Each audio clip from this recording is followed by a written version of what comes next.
Of Book 1, Everything You Know Is Wrong, Human Origins. Lloyd was a presenter for us at the summer seminars this last summer, and he is one of those few rare, extraordinary people that has been invited back to repeat. And after you see and hear his presentation, you'll begin to understand why. He's a friend at this point. He really is. And he's an awfully good man, and he's got a brilliant mind, and you're gonna love this presentation. He's a native of Louisiana. He is a graduate of Tulane University. He has a BS in psychology. He's been a writer for over 25 years, and he's been a thinker for a lot longer than that. Ladies and gentlemen, Lloyd Pye. Thank you, Bob. Appreciate that very much. For those of you that have seen this movie before, you're going to notice that the front end of it is going to be missing. I'm not going to do the part about Darwinism because I'm going to add some material at the end that I didn't have at the last time, and I think you'll find it interesting. So what we're going to do is just start right in with the human origins, in as much as the book is about human origins, and we'll go from there. All right, can we have the first slide? All right, everybody just take a minute and look at this.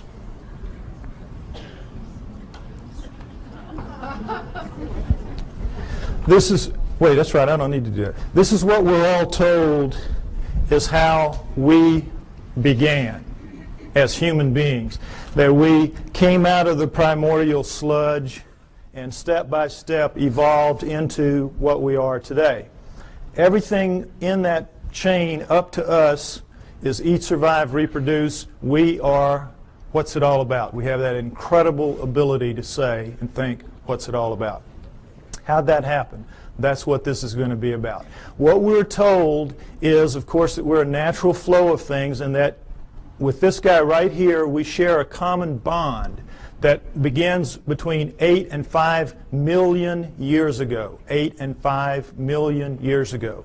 Reason being, we know that we have upright walking primates of some kind or other at around 4 million years ago. So they just jack it back and figure if we're upright walking at 4, we probably split from a common ancestor with the down on all 4 apes between 8 and 5 million years ago.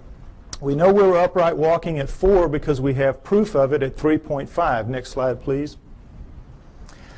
These are the famous Laetoli tracts of Tanzania, Africa, discovered by Mary Leakey and her team in 1978. And here you see what they are.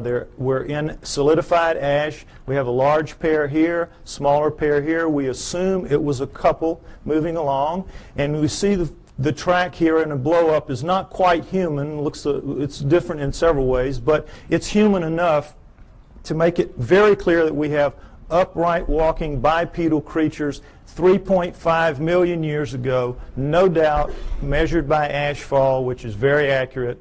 So that's why we jack it back. If we were this upright at 3.5, we had to be upright at around 4, and that's where you get your dates of 5 to 8 million years ago, the split from the common ancestor. All right, now, next slide, please. Here's the depiction of how this happened. The nearby volcano laid out a layer of ash. The creatures go walking along, leaving their tracks. Then another layer of ash comes, seals the layer, and then 3.5 million years later, a rivulet comes through here, cuts through, exposes one of the tracks. One of Mary Leakey's team sees it, and then they peel back the layers until they expose the whole thing. Miracle piled on miracle. It's just amazing, an amazing discovery. Now, the reason I show you this is I want you to notice that all pre-humans that you will see in the books, and go back and you can check, they will show you a head that looks like this one pretty much, grossly primate in its characteristics rather, because that's what the skulls of all pre-humans look like. But then they'll always stick these human bodies underneath those heads. And this is a subtle brainwashing that is performed on all of us to make us think that these are, in fact, pre-humans, because that's what they're called. That's what anthropologists call them, pre-humans. Now, you can't pretend that those heads are in any way human, so they don't, but they leave the body parts looking, amazingly human. You have the hands coming down mid-thigh, and you know, I hate to say it, but God, this looks a lot like my body right there.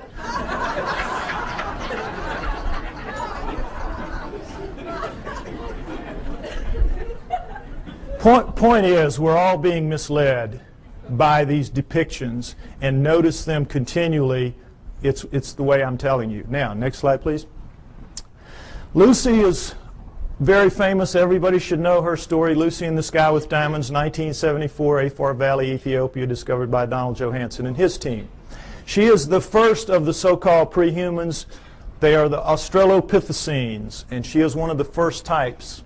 Now, what we know from her is a remarkable amount, because we have 40% of her body recovered. With mirror imaging, that gives us 80%. It was so much more than any other fossil at the time. It was just amazing. So we know a lot about her. She stood about 3 feet 6 inches to 3 feet 8 inches tall. Very diminutive relative to us.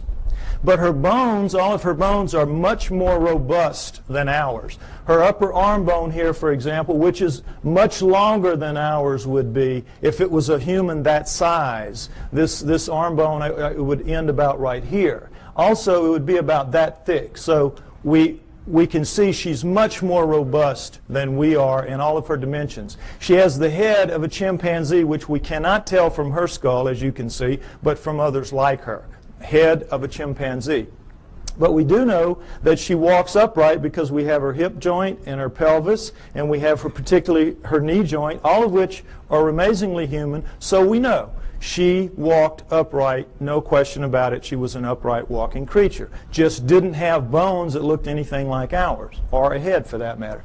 Now, one other thing I want to point out about this is the people that are paid to go out and find these fossils, these pre-human fossils, are paid to find pre-human fossils.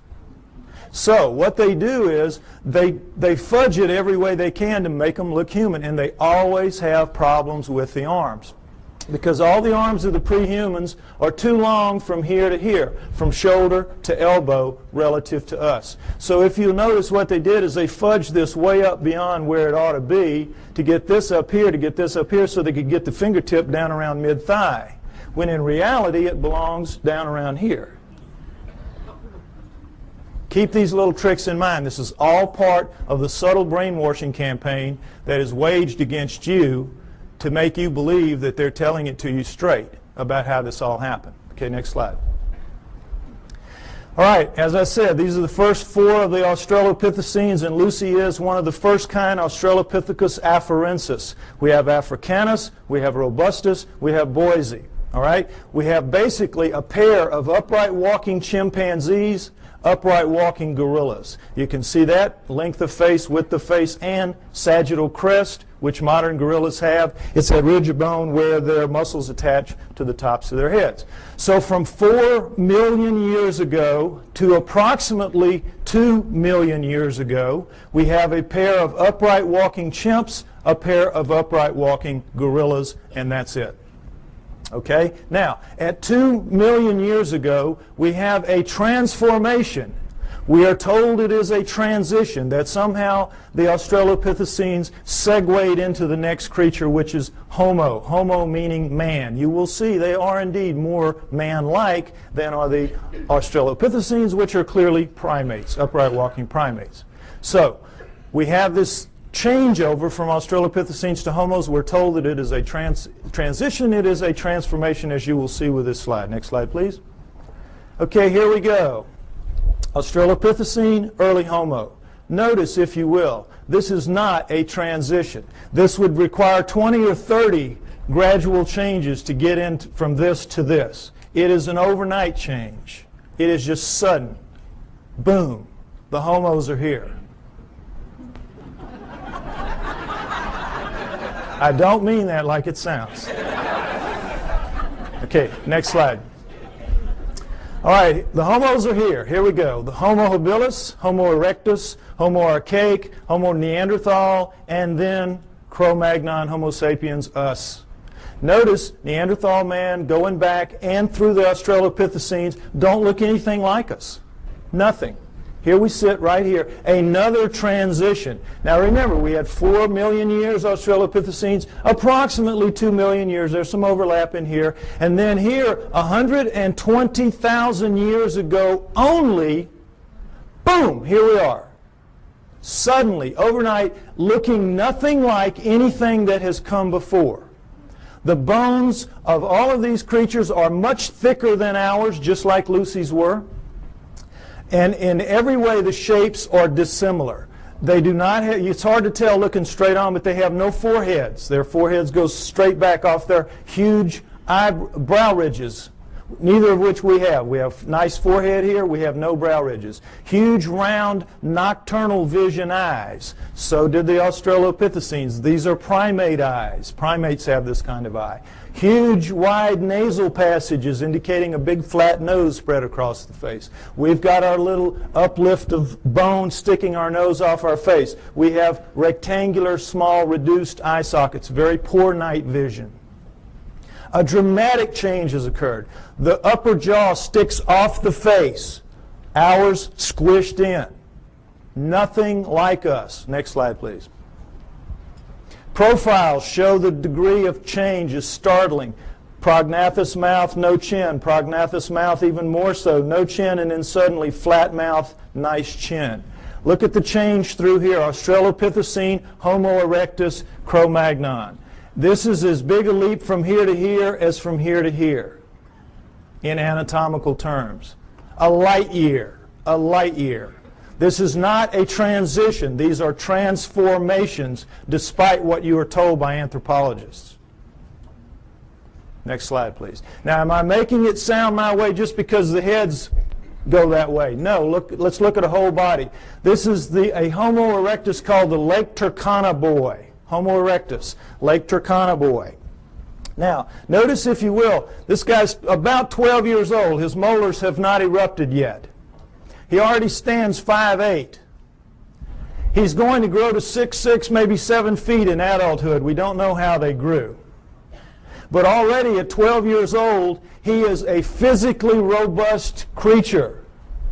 Every bone in his body at 12 years old is far more robust, thicker, stronger than any bone in Arnold Schwarzenegger's body today. True.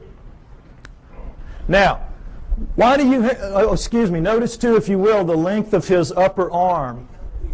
And he has some shoulder socket here, so they had to put it in the right place, so that forced them to put the fingertip pretty near where it belongs. It belongs a little bit lower, but pretty close. Now, what are bones like this all about? What's the deal here? Why are they so robust? Your bones are a function of the torque your muscles can generate. Your bones have to be able to withstand the pressure that your muscles can generate. And if not, your muscles would break your bones. So when you're looking at bones like this, you're looking at an incredibly powerful creature. What are you looking at? You're looking at primate bones, primates of the earth. This is how the primates are built. Gorillas, chimps, right on down the line. They are incredibly strong relative to us, are the primates. 5 to 10 times pound for pound. They can come, they'll come right out of the mother's womb, reach up, hands and feet, hook onto her belly, and she walks off. And they can hang on. Anybody's had a pet monkey knows what I'm talking about. Next slide. Okay, this is a chimpanzee minus its hair due to disease, so you can see the musculature in here. And the strength of these things is amazing. Amazing. You could take a male chimp like this, not a gorilla, and put it in a room with Mike Tyson. It's a battle to the death, and they both understand that. 2 or 3 minutes, this chimp is walking out. Now, he may be missing an ear or two.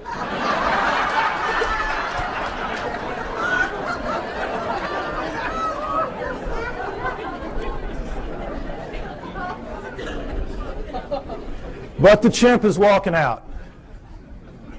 The chimp can tear him limb from limb, literally, apart. Understand that. Primate strength is nothing at all like human strength. Next slide.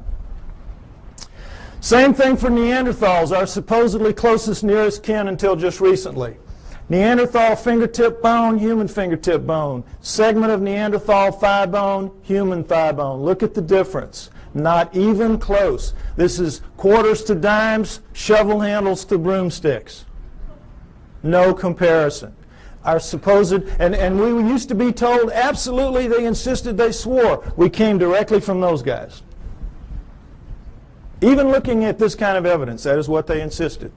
Why? Because they have to explain it in terrestrial terms. Understand that science is hamstrung. They've painted themselves into a corner. They have to explain everything in terrestrial terms. They do not allow for outside intervention, whether that outside intervention is extraterrestrial or divine.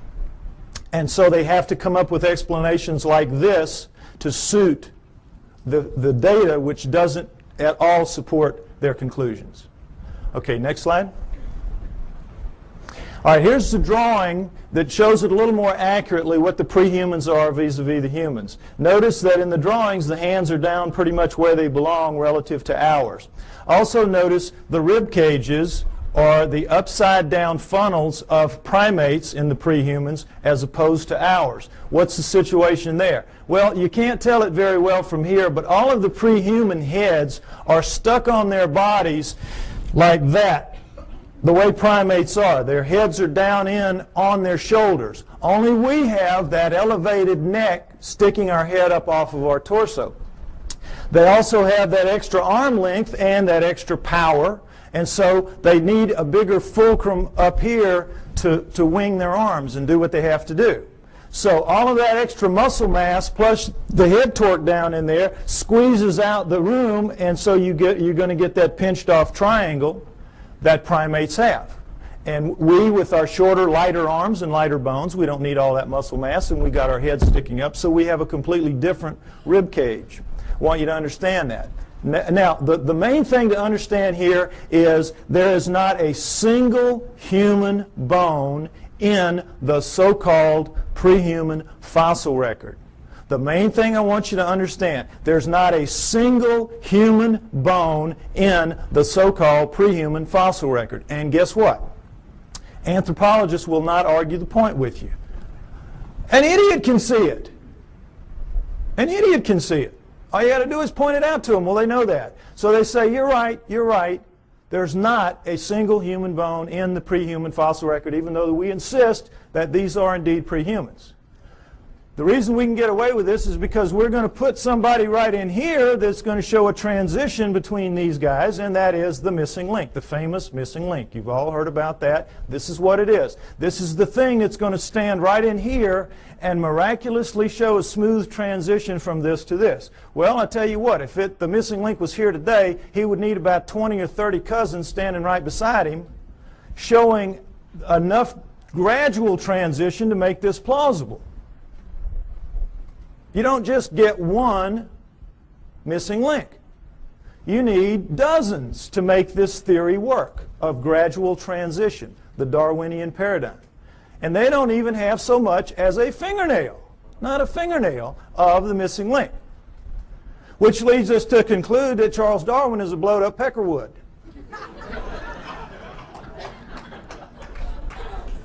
However, they will not concede that fingernail that's missing in that direction. Darwin's still intact, everything's still okay. Missing link's going to show up. It's been 140 years, not yet, but he will show up. Okay, next slide. All right, the throat thing, I want you to get that clear in your mind. Notice, if you will, this is a standard primate throat, and of course this is our throat. A complete redesign, complete. Not least of which is the fact that they can breathe and eat and swallow and drink at the same time and not choke. We, of course, you know what happens when we do. The peas come out of our nose when we start coughing. Okay, so the point is that primates with this kind of throat can make tremendous amounts of noise. Anybody's been to a monkey house or, you know, at the zoo, you know what I'm talking about. Hoops, hollers, screams, howls. They know no limits. They can just puncture your eardrums, some of them, howler monkeys particularly. But they cannot do the thing that we can do with our throats, which is what I'm doing right now, this minute. Break those sounds into little bitty pieces. It's called modulating. They can't modulate. They can't speak. And try as we might to teach them to speak, and we do. You know, Coco, they've been working for her, what, 20 years now? Up to maybe 3,000 words. You could put her in a third grade class and she could probably be valedictorian. But she can't speak. She can't speak, and she's never going to be able to because she doesn't pack the gear, as they say in the military. She doesn't pack the gear and never is going to. No primate is. We are completely different and completely special because of it. Next slide. All right, now, so here's what we're left with. This supposed smooth transition right on through from the early ones to the later ones, including this. Now you can see, I hope, that all that's really happening here is the brains are getting bigger. And it's harder to tell because the Neanderthals and the Archaics, their brains are expanding back here in what's called an occipital bund. But they're getting bigger every step of the way. It surprises most people to find out that Neanderthals had bigger brains on average than we do. 1,500 cc to 1,400 cc.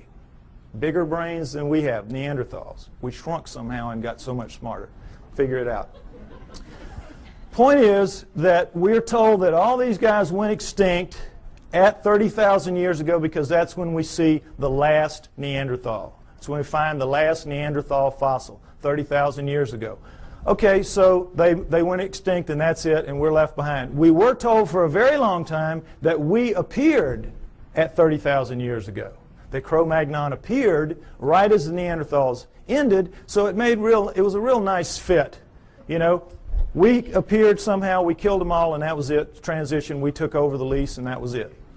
So, the reality then later proved to be that these guys existed at least 120,000 years ago. These guys existed down into 30, so you got this huge overlap of nearly 100,000 years where they're living basically side by side on the planet and not killing each other off. So that one kind of went out the window, so they said, all right, so we didn't evolve from the Neanderthals, we evolved from the Homo erectus. You saw the Lake Turkana boy and how much we look like him.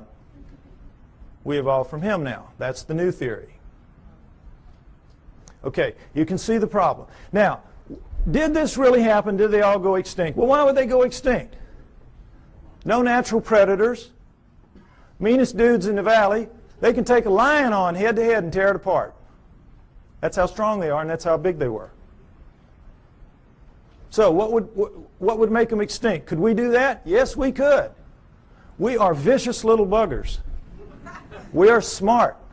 We hunt in packs. We are pack animals. We're hyenas. We're two-legged hyenas. And we have a savage territorial imperative. Together, we could kill any of them. One-on-one, they just pop our heads off like a pimple. Understand that. So, given that, what if what we did was instead of driving them to extinction, we just drove them where they don't make fossils anymore? What if that happened? Is that a plausible scenario? Let's take a look at it. All right, let's look at the Earth first, where these guys will live in. The Earth is divided into ecological niches. Ecological niches. You have the prairies, the savannas, the grasslands, the lightly wooded areas, primo niches. That's where everybody like us would like to live. You know, it's comfortable. The not so nice niches are the heavy, deep, dense forests, jungles, swamps, bad places like that, where we kind of live on the edges, but we don't really live in the heart of darkness. We think we do, but we don't. So, what if these guys lived in the primo niches, which they did because they were leaving fossils? And guess what? You leave fossils in the primo niches, in the prairies, savannas, grasslands, lightly wooded areas. Why? Because it's very unique that a fossil gets formed of this kind, because you have to die in very specific circumstances. You have to get caught in a flash flood so that your body is washed away, covered up by mud, so predators can't get you.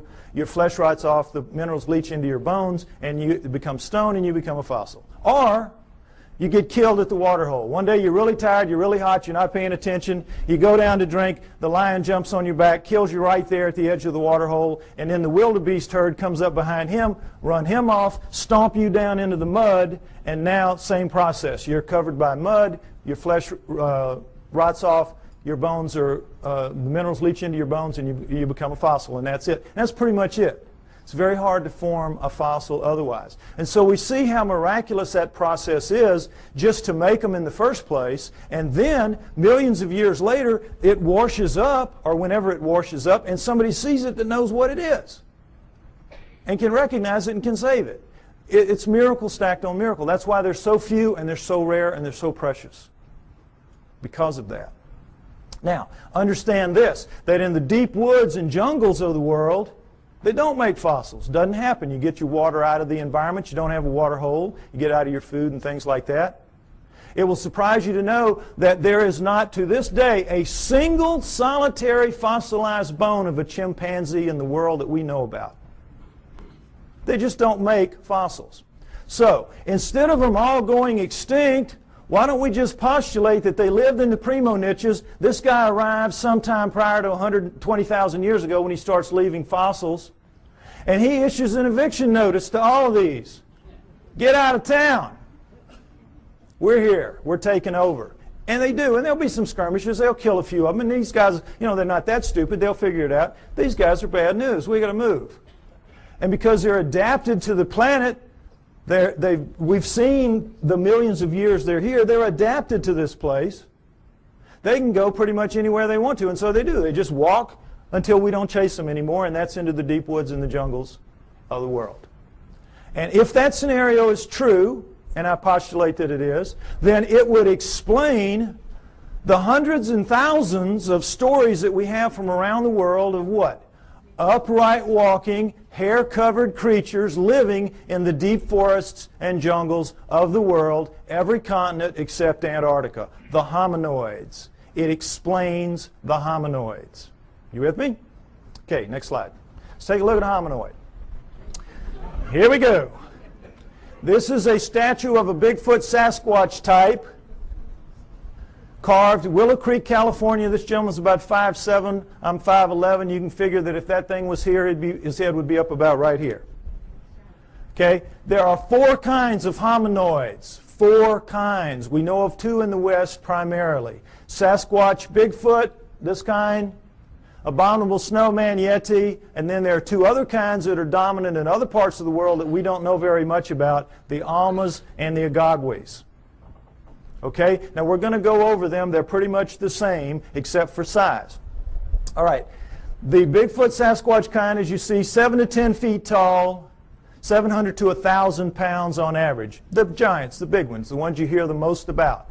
The abominable snowman Yeti, man-sized, 5 to 7 feet tall, 300 to 600 pounds, lives exclusively in the Himalayan ranges as far as we know. Taken together, those 5 ranges are as big as the United States, plenty of room to roam, but they are not on all continents.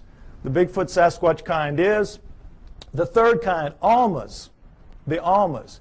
They are found primarily in the mountains of southern Russia and western China, the Pamirs and the Caucasus, and the Altais and the Tian Shans. But they are also elsewhere in the world, including in the United States. Man-sized again, 5 to 7 feet tall, 300 to 600 pounds. Fourth kind, the Agagwes, about 4 feet tall, weigh about 200 pounds, the pygmies of the group. All right? Now you might remember, ironically, there were 4 Australopithecines, 4 early Homos, and what a surprise, there are 4 types, basic types of hominoids. Interesting, isn't it? Now, what they are is this. The Bigfoot Sasquatch kind live in what is called lower montane forests. Now, in mountainous terrain that are covered by trees, and if you've done any flying in the Pacific Northwest, you know what I'm talking about, the lower trees are called lower montane. As you go up, you get into upper montane. The Bigfoot Sasquatch lives in the lower montane. The abominable snowman lives in the upper montane forests of the Himalayas. You get the idea, abominable snowman, he lives up in the snow. Nobody lives in the snow. There's nothing to eat there. They live in the upper valleys, and you see them occasionally as they cross from one valley to the other by going over a mountain, the snow part of it. Okay, now the Almas also live in the lower montanes, but they're more flexible. They also seem to be the smartest, and this is not to say they're anything like us. They're just very smart animals. The Almas are. I think they're going to prove out to be living Neanderthals. The evidence is strong that the Almas are living Neanderthals. Okay? The Agogwes, the fourth kind, the pygmy kind, live in the jungles of the world. That jungle band that goes through South America, Central Africa, and Indonesia. That area. They, of the four, have reddish, russet-colored hair, like orangutans, which also live exclusively in jungles around the world. The others have dark browns and blacks, their body hair, covered with hair. Whenever anyone sees them, their characteristics are described consistently the same. Wherever in the world, whatever kind we're looking at, when the person sees it, and frequently this is some very, very isolated native who doesn't even know that the rest of the world is out there, much less that these things are seen on other continents. And when they describe them, they always describe them the same way. They say, no forehead, huge brow ridges, big round deep set eyes, big flat nose, although this one isn't so big, but big flat nose up against their face, mouth sticking off their face, no chin, head tucked down into their torso, very long arms dangling around their knees, very thick, muscular, robust bodies, and covered with hair from head to toe. Now, take away the hair, and what did I just describe to you to a T? The pre-humans. Am I right? You saw the skeletons. You saw the bones. The pre-humans. What does this lead us to believe? The pre-humans are the hominoids. The hominoids are the pre-humans. The pre-humans are the pre-hominoids. It's their ancestors, not ours. It's clear to anybody that will look at the evidence. The so-called pre-humans are, in fact, pre-hominoids. Now, it's easy for me to stand up here and say this. What's the proof? Well, let's start right here with their feet. They leave tracks. All around the world, they leave tracks. We have upwards of 10,000 or more photographed, plaster casted, or both. No question about it. And guess what? They're all fakes. All of them. Every one of them is a fake. Problem being, it's not that they are really in fact fakes. They just can't be real. They can't be real because not only is Darwin a blowed up peckerwood, all of his followers are. And they don't want to be that. So these cannot be real, even though they are. Now, is it possible that they could all be fakes? All these tracks could be fakes? Could they fool everybody? No. Why? Because we know a lot about it. Let's take a look. There's a science called ichnology. And what an ichnologist does is he studies the tracks left in fossils by creatures going millions of years back. Show them a fossil, they can look at a print or a track or anything. They can tell you what made it. There's a whole science to it. If you go back into prehistory, all of our primitive tribes, the one thing you had to pass on to your children was how to read the tracks in the area and know what they were, so that they could feed their family out of the environment and so they could keep from feeding some wild animal's family. Very important. If you took everything we knew about, remember Tonto and those Indians, boy, they could just smell a track and tell you 20 things about what made it. We know about tracks. And this is two of the basic things we know. That when any living fleshy foot, like a human foot or a hominoid foot or even a camel pad, it doesn't matter, makes a track, puts a track down, the subtle interaction of bones in the foot, in our case it's 26 bones, 33 joints, dozens of muscles, ligaments, and tendons, makes a very subtle movement and lays it down in a very specific way from the midline out. And so it leaves a distinctive print with little lines in here called compression lines. Next slide. When you do it with a fake foot, you don't get that subtlety of movement because there's no sequential parts to a fake foot. If you're missing a foot and you need a prosthesis, you're going to get just a dull stiff foot. We cannot duplicate anything even close to it.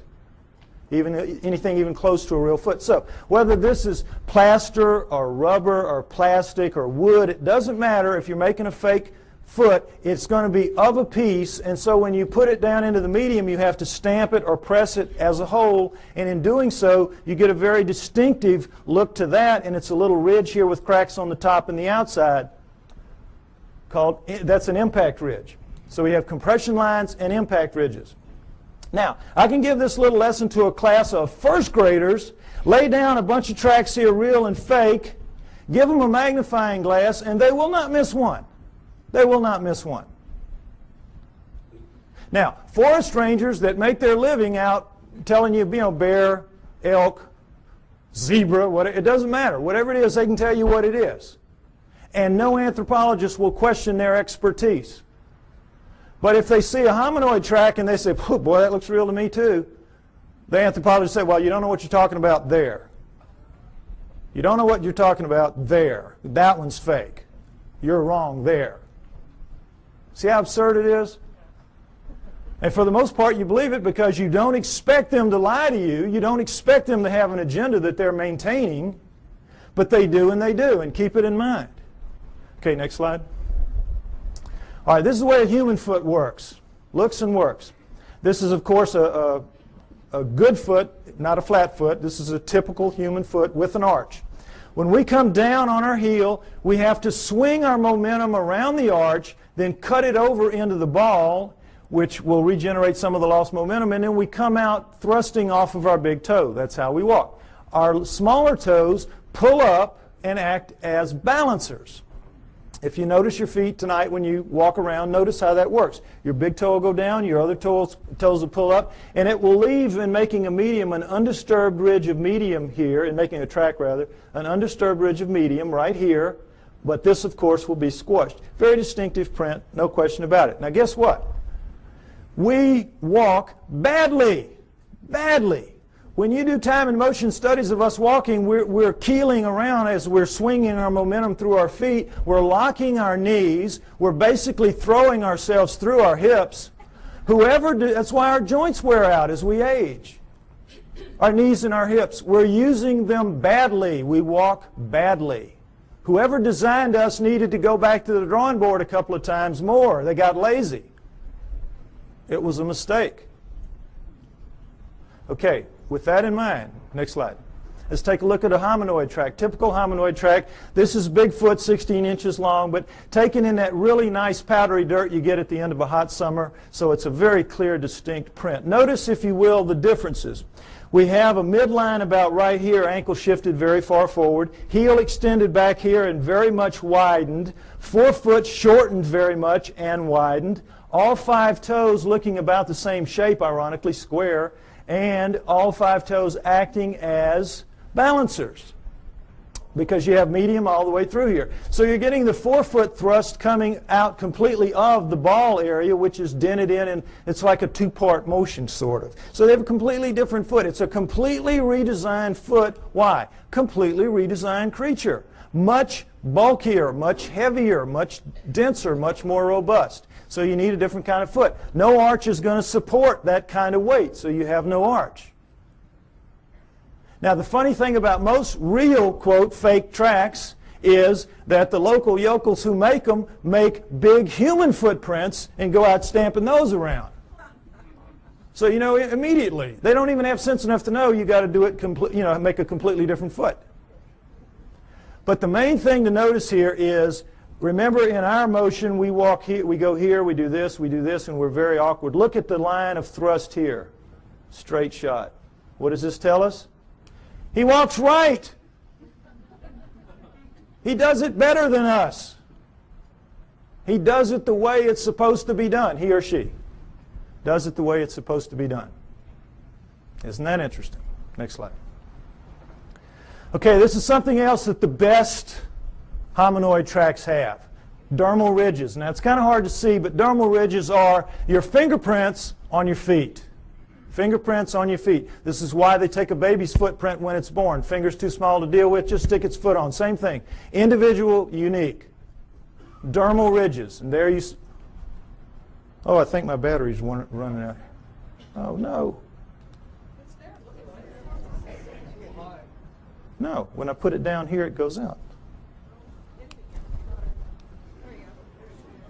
I may need a replacement part here if anybody's got one. Yeah, I know, but I think it's just because I shook the battery a little bit. All right, anyway, point is that whoever's faking these things out around the world, thousands of them, is taking the trouble to make articulating feet that if they would just put on the market, they could make a fortune in the prosthetics industry. And then they're taking the trouble to incise dermal ridges when lasers would have a hard time doing this. I mean, criminals, if this was easy to do, criminals would get their fingerprints fixed, would they not? Instead of cutting them off. Lasers really couldn't do this kind of work, I don't believe. Oh, okay. Okay. Thank you. No, I got it. I'm going to go with this one for now. Okay. So, you with me?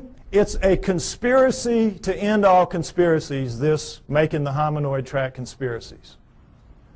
And what I'm trying to get you to see is that is in fact absurdity piled on absurdity that they're asking you to believe. And again, for the most part, you do believe that. Most people who came in here today probably believed everything that the tabloids have to say about the hominoids.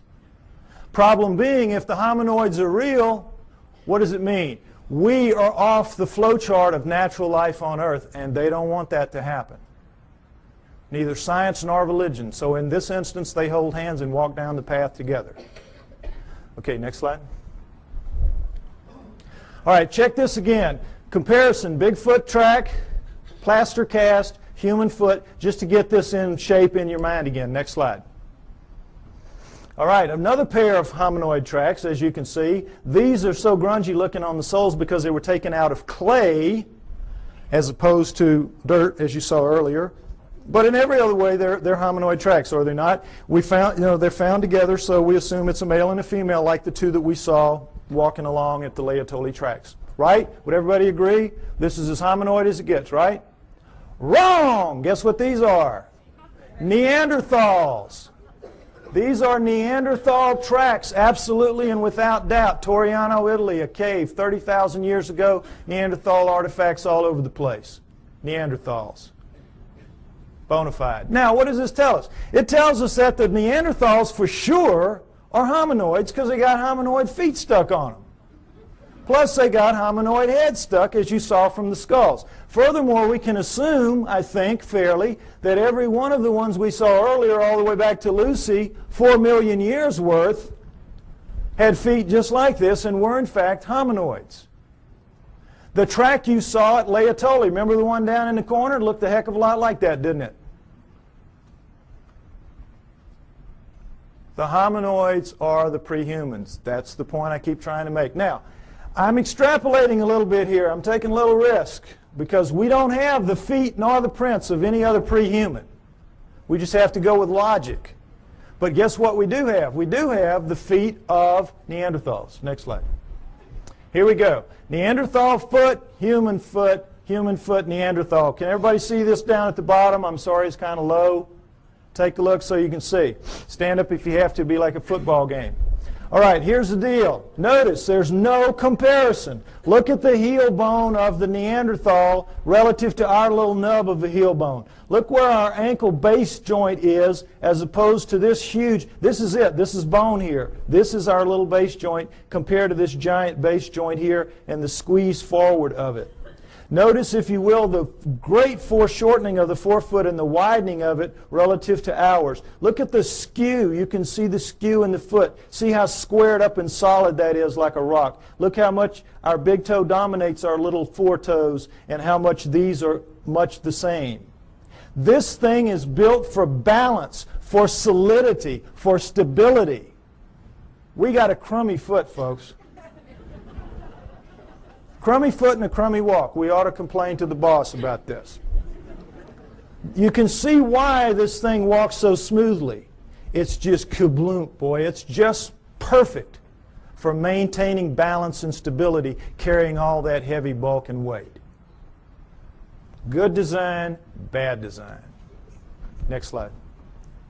Okay, if I'm right, they're out there, all these places. Where are they? All right, let's take a look at the world. Take away the deserts.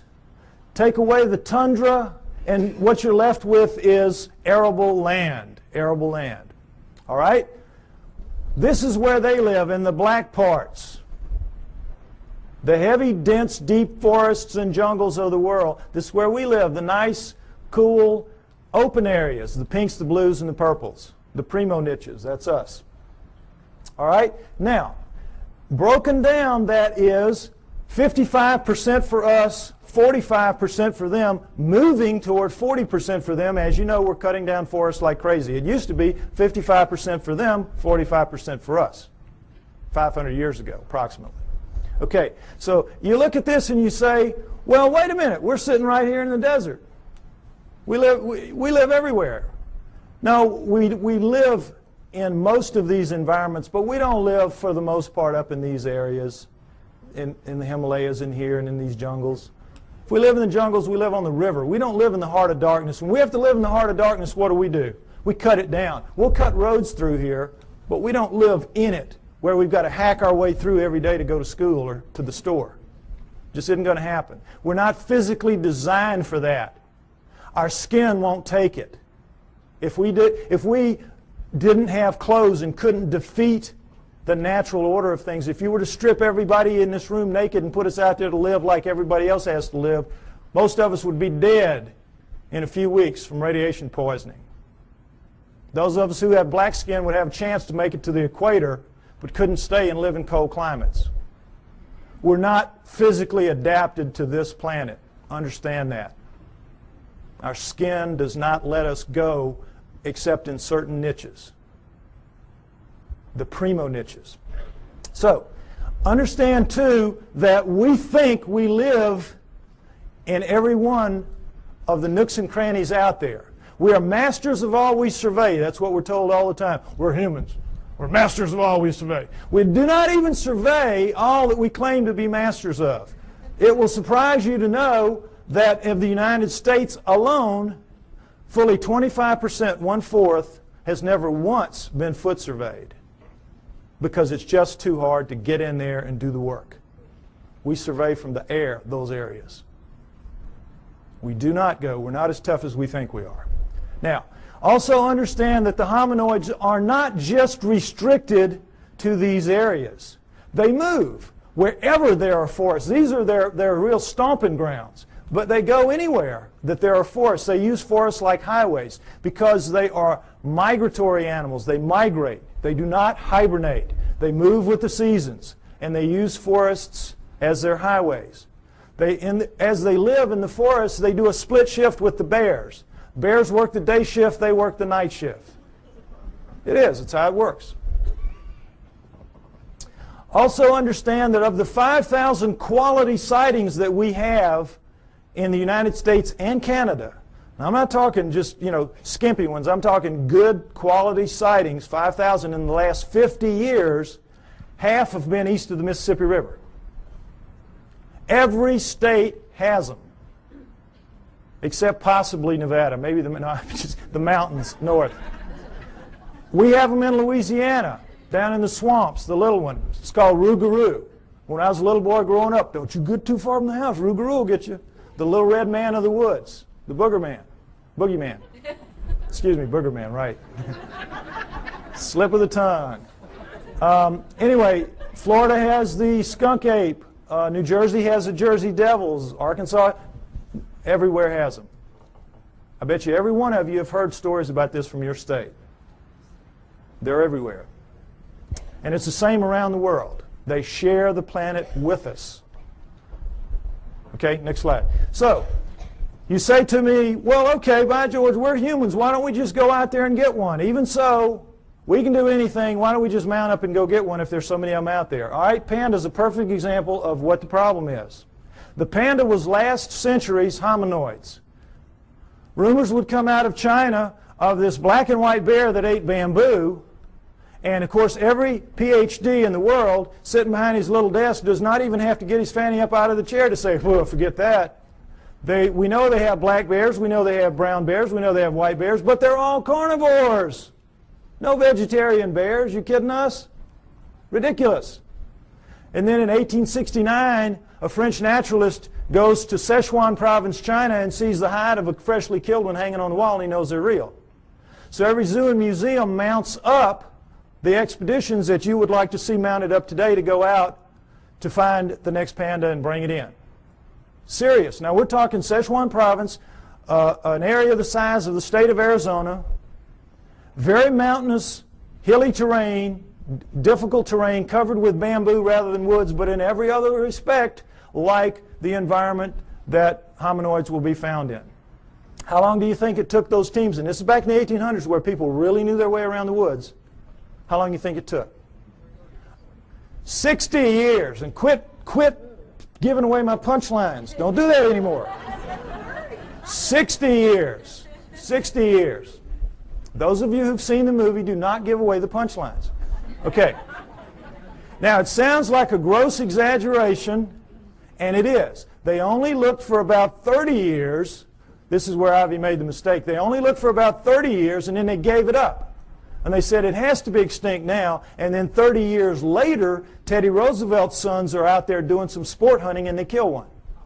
Okay? So then they mounted up again, knowing that it's for real now, and because they had learned so much in the interim, they began to get them. And over the next 20 years, they brought in 6. And we have the panda craze, that we have today. But even to this day, they're extremely difficult to go out into the wilds of Sichuan province, China, and bring in a wild panda. Now, what is the panda doing that makes it so difficult to get one? Well, as you can see, it's very brightly colored and stands out very distinctively against its green background. It lives during the day. It eats a very restricted diet, bamboo. It's very slow moving. You see them move in zoos.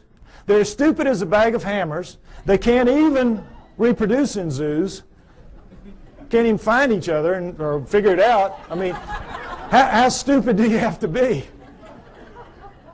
Anyway, the point is, they're not doing anything. They're living their lives, and the problem lies with us. We can't hack it in their world very easily. We think we're masters again of the world. We're not. We're not. And where they live is where the hominoids live. And the hominoids are bigger, faster, stronger, operate at night, eat anything in their world. They can hear better, see better, and I'm absolutely sure think better than we can. We're not going to just mount up and go get one because we've tried it many times and it hasn't worked. We're only going to see them by accident, encounter them by accident. And that's when it happens, and it happens a lot. We have good evidence on record of these encounters. Next slide. We're going to go over a few. The famous Patterson film, Roger Patterson took a film of a female hominoid walking along a creek bank in 1967, October. You all saw this, well, not all, but some of you saw this recently on a television program called World's Greatest Hoaxes. All right? That itself was a hoax. That program was a hoax. I wrote a long email about this, and it's on my site if you'd like to read it, www.lloydpye.com. It's a defense of the Patterson film showing what they did not talk about in that program, trying to make this film look like a hoax and pick on it, as people will do occasionally. There's no doubt that this is a bona fide film for a number of reasons we're going to go over. All right. First of all, it was a bright sunny day, as you can see. What happened was the sun was shining such that it was glinting off of her shoulder and thigh as she walked, and you could see her muscles rippling in her shoulder, in her thigh as she walks. In good slow-mo close-up, you can see that, which they did not provide in that program. All right, if that's a person in a suit, the suit has to be glued to naked skin. In the gluing process, you lose that flexibility, that ripple. The only thing that looks like this does in this film is real skin over real muscle working. So we could stop right here. It's real just based on that. Right there. But we don't have to stop. The arm, if you've all seen her walk, she walks along like this. She drags her arm down around her knees where everybody says, the hominoids do. Why? The elbow articulates right here, which is much longer from shoulder to elbow than a human. If that's a human in a suit, impossible. You can't get an elbow bend at the same point. So we could stop right there. Solid proof that that's not a human being in a suit. But furthermore, Jerry Romney, the guy they said was in the suit, they stuck him with breasts. What would they do that for? Why go to the problem? Why go to the trouble? As she walks along and she turns back to face him, you see the breasts sway, and she takes a couple of steps, and you see that nice jiggle that we all know. If it's a person in a suit in 1967, it's going to be those early silicone jobs. Remember those? Absolutely real right there. Furthermore, she left tracks in the hard-packed sand of the creek bed. 1 inch deep. We have pictures, we have casts. That cast you saw earlier of the cast in the foot, that was her foot. No question, inch deep, walked a 200-pound man beside her not long after. He sank about 1/4 inch. So we know that as she stood there doing this, she weighed 600 to 800 pounds. Fake that. That's got to be a real lead-lined suit. 600 to 800 pounds as she walks. So we know that it was a legitimate film. Furthermore, as they pointed out in the program, with the fake films, they can never tell you where it happened and who did it, who took it, because they don't want that guy to be grilled and they don't want experts to go and measure one limb here and know how tall it really was. Well, what Patterson did was he went right out fast as he could and begged every expert in the area that he could call, every anthropologist and zoo person, come out, bona fide sighting, please bring dogs. And you don't want to bring dogs because these things have a very powerful body odor that even tracking dogs will recoil from. If it's a person in a suit, it's like the suit's not even there. The dogs are after it. Patterson did, of course, no expert came. Needless to say, they never do. You can't get them to go because they know what will happen. A young man named Grover Krantz went out early in his career as an anthropologist, took a look at one, and he said, it looks real to me. And it's 30-some-odd years later, and I think he's still trying for tenure. They've made a tremendous example out of Grover Krantz for what happens to people who side with the enemy in this issue, which is a very volatile, very sensitive issue. Okay? So no experts would come, needless to say. Patterson did everything right that he could except film something that could be real. Other than that, he was great. Okay, next slide.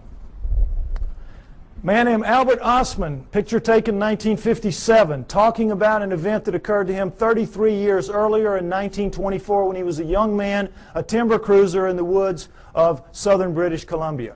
He's taking some time off. He's out looking for gold mines, lost gold mines. He's sleeping in his sleeping bag one night, and suddenly Big Hand picks him up, shoves him to the bottom of the bag, slings him over its back like Santa's bag of toys, and scoops up his camp stores with the other hand and walks off with him. He is captured by a Bigfoot. He has marched for about an hour. He's got barely enough room at the top of the bag to breathe. The hand couldn't get quite around the bag, so he had enough room to breathe, but he stuck down the bottom of it.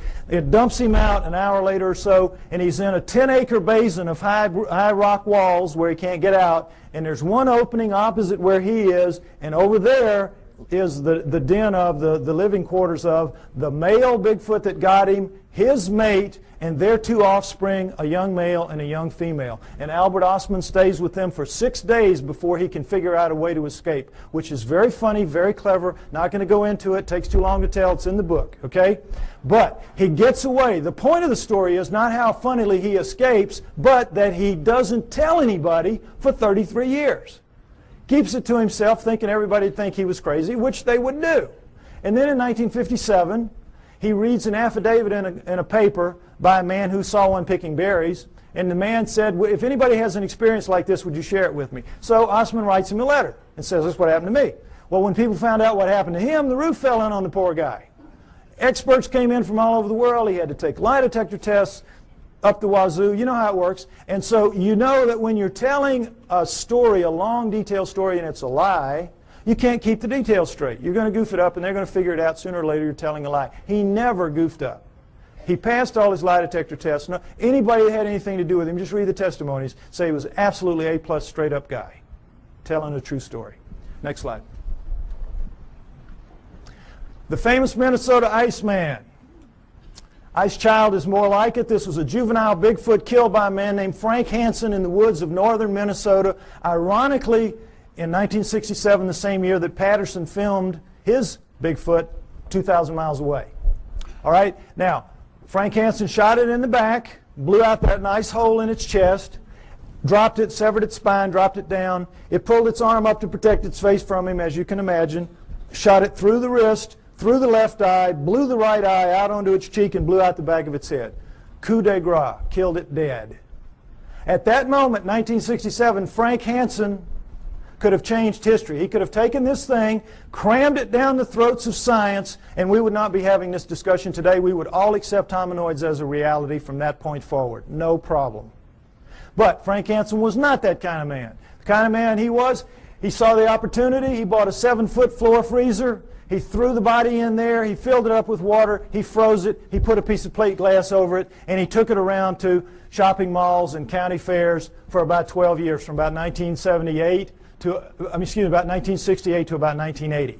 Did anybody here besides me see it when it was out? There's always people that saw it. Okay, so they can tell you that it was the real deal. Okay. Now, what you saw if you went and paid your buck to see it was this thing laid out, and you could see it's kind of snowy, milky ice right here, but where you could see it was like glass. It was like air. It was clear. You know how ice can be. So, you could see very clearly that this was an ex-living dead thing laying in front of you. But don't take my word for it. Take the word of a man named Ivan Sanderson. When Frank Hansen was trying to get publicity for this, he allowed Ivan Sanderson, a true zoologist and a great cryptozoologist, to study this thing for 3 full days. Very powerful lights, the whole works. And Sanderson wrote this tremendously detailed technical report about it, much of which I quote in the book. You read that, you will know the man knew what he was looking at from a technical zoology standpoint. I'm looking at it just with layman's eyes when I'm a young man, but they're perfect eyes, astronaut eyes. So I'll tell you what I saw. What you could see, what anybody could see, because the knees were almost to the top of the glass, is that every hair, you know how hair floats in water? This is not our hair. This is primate hair, 2 to 3 inches long. It's sticking off. It's like a pincushion off its body. You can see right down to its skin wherever you look. And wherever you look, you're looking at what amounts to a small pencil lead hair, round, tucking into a pore, perfectly tightly round. Wherever you look, millions of them, wherever you look. Now, what we're told is this was just a wax and rubber dummy made up by a charlatan who was out to just take advantage of people, right? Ask anybody who works in the wax museum business, and they'll tell you the one thing you can't do well is hair, because to get the hair right, you got to punch it in with a tool, and you got to pull that tool out, and it's going to leave a little nick mark around the hair. None of that in this creature. None. But the thing that really impressed me the most, and I'm sure everybody else will verify this, is, you know when you kill a deer or something, you let it bleed out, but for a long time after, it oozes that pink kind of fluid. You scrape your elbow, for women who don't deer hunt, scrape your elbow, you know, and after a while you're still oozing that pink sticky stuff. Well, it was still doing that when he froze it, when he put the water in. So as the water was freezing, that stuff was coming up in tendrils, ribbons, pink ribbons of that sticky, oozy stuff, coming out of every wound, out of there, out of the mouth, out of the nose. You know when you have a traumatic head injury, you bleed out of your nose and your mouth as well, out of both eye sockets, out of the wrist. Little pieces of bone were sticking out of the wrist. Every one of those, and those ribbons went from down as deep in the holes as they could get up to the surface, and they spread out in little pools, little circles at the top of the ice. Now, I defy anybody making a fake to even think to do that, much less pull it off and make it look so real.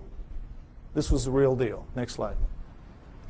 Perhaps the most interesting story of them all, Zana from Russia, an Alma. Remember I told you that the Almas were also man-sized, 5 to 7 feet tall, 300, 600 pounds, and they're dominant in Russia and the Orient? This is Alma, the living Neanderthal. This is one of them right here. This is Zana is an Alma, was an Alma. Now, understand this. In the Orient, the tradition when one of these things is captured, for whatever reason, was to kill it immediately, desiccate its body and sell its body parts for medicine, principally aphrodisiacs. That's the Oriental tradition. In the Russian area, though, when they would be captured, male or female, they would be used as slaves, physical slaves, held, spirits broken in these primitive villages where they would be, and they would be used to carry wood, fetch water, do the haying, all the heavy work nobody really wants to do. Make the slave do it. And so that became their fate. And for females, another aspect of it was they had to become the sex slaves of the men of the area. And that was one of the other great advantages to having a female. And so this is the fate that befell Zana in about 1850. She was captured as an adult in 1850. We do not know how old she was. She was an adult. She was taken to the village of Takina, where they kept her in a hole for about 3 years until her spirit was broken enough to let her wander around. She was dependent on them for food, and then they began to train her to fetch wood, fetch water, do the things that she had to do. And she became like the village pet for 40 years. She died in 1890. Now, how do we know this? Because in the Orient and Russia, they don't have the same tradition that we have. They're very old countries. They've been living with this for a very long time, for centuries. They know they're real. They send researchers out taking information about it. They send teams out trying to find them, or they used to when Russia had money. They don't now. But this was done in the mid-1970s. Excuse me, I'm sorry, mid-1960s. This research was done in the mid-60s. So, in the mid-1960s, this was an area of Kazakhstan where she lived, where people live very long lives. You know those places in the world where people live up around 120 years old? So they had over 100 people above the age of 80 that had known her quite well in their youth. There were 10 still alive who had attended her funeral. So they were able to get tremendous corroborative evidence, corroborative testimony about her lifestyle, and everything about her from all these different people, so we have an amazing view of what she was like and what her life was like. Again, a lot of which I go over in the book. But the main thing is that she never learned to speak, but she learned the language. They could talk to her and she'd know what they meant.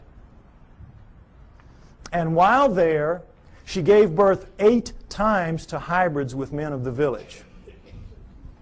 8 times. Killed the first 4 accidentally because her kind apparently washes the newborn off immediately. She would take it to the freezing glacial river that ran through the village, and because they had so much human in them, it would kill them. So the last 4, the village women took them from her at birth and raised them on their own because they looked so human. And every pair of hands was very valuable in one of those primitive villages like that. And so they raised them up, and they became Russian citizens. Married, had children. Her great-grandchildren are alive in Russia to this day. I know, it's an amazing story. Now, what do people say about her children? Well, everybody said that they were indeed taller than most, bigger than most, a little more robust than most, but not giants, not superhumans, just strong, you know, big and strong people.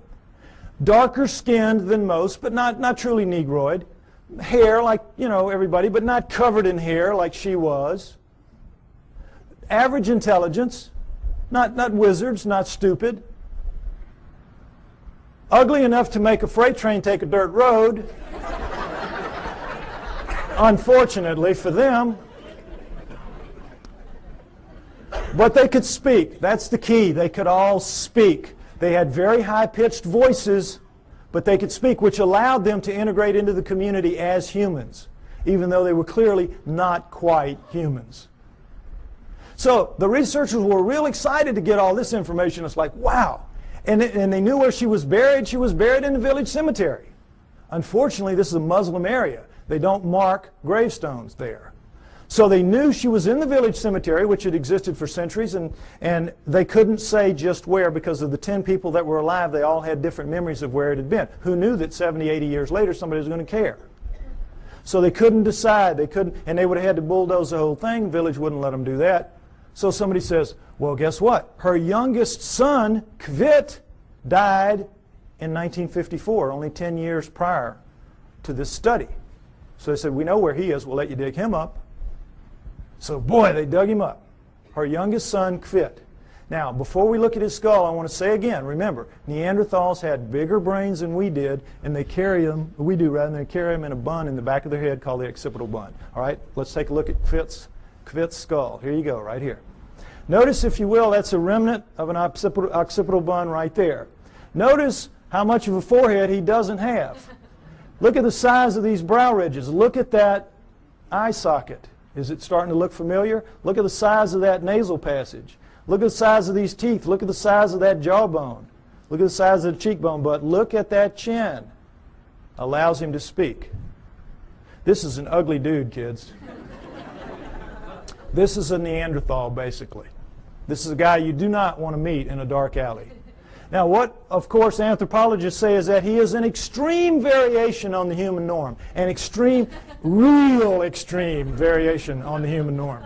But that's how they explain it. Okay, I ask you to take my word for it. Hominoids are real. They live with us today. They have always lived with us. It is their planet. They are the native, indigenous, upright walking primate of planet Earth. There was a split somewhere between the down on all four primates and the up on 2 feet primates, but we're not the one. The pre-humans are the pre-hominoids. Go with me on that. Now, if you do, what it means is, as I said earlier, we human beings do not have a place in the natural scheme of life on Earth. And that's a problem. So if we don't, where did we come from? Why and how did we start leaving fossils on the planet at only 120,000 years ago? All right? Unlike Alan, the speaker you saw earlier, and perhaps unlike some of the others you might hear later, I have my own opinion. I don't necessarily agree with him. You're here to evaluate what we say and decide on what you believe. I am a pro-Sitchin person, as you will see. Okay? I have studied, and in part 4 of my book, I base part 4 on the writings of Zechariah Sitchin and the ancient Sumerians, because, next slide, I believe that the answer to where we came from is, in fact, going to be found in Sumer, ancient Sumer. Modern-day Iraq, Tigris-Euphrates River, Zagros Mountains, the Fertile Crescent. And the Sumerians are the first great culture that we know to come out of the Stone Age. At around 6,000 years ago, they appear full-blown, boop, everything. Over 100 of the first that we attribute to a high culture the Sumerians produced. Now, logic would tell you, and certainly the Darwinian paradigm of simplicity leading to ever more complexity would tell you, that the first culture out of the Stone Age is going to come crawling out of the caves on bloody hands and knees. Are they not? But no. These guys come sailing out and start building beautiful cities and have education and law and everything. Next slide, please. They had the first great cities, the first great city centers, the first high-rise buildings, the first walls, the first roads, the first wheeled vehicles, the first ocean-going vessels, geniuses with water, first agriculture, first animal husbandry, first laws, first court systems, first literature. You name it. They had it. Well, everything except cable TV, maybe. I mean, they had it. They were great. They were a fantastic culture. And the Egyptians, Greeks, and Romans come from their culture. Those cultures developed from what passes down from the Sumerians, or at least out from the Sumerians, I believe. Okay?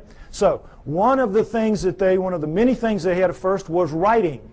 Now, this is what we're all taught. We're taught nothing about the Sumerians except that they invented writing. Again, they appear, boop, invent writing, boop, disappear, and that's it. History forgets about them.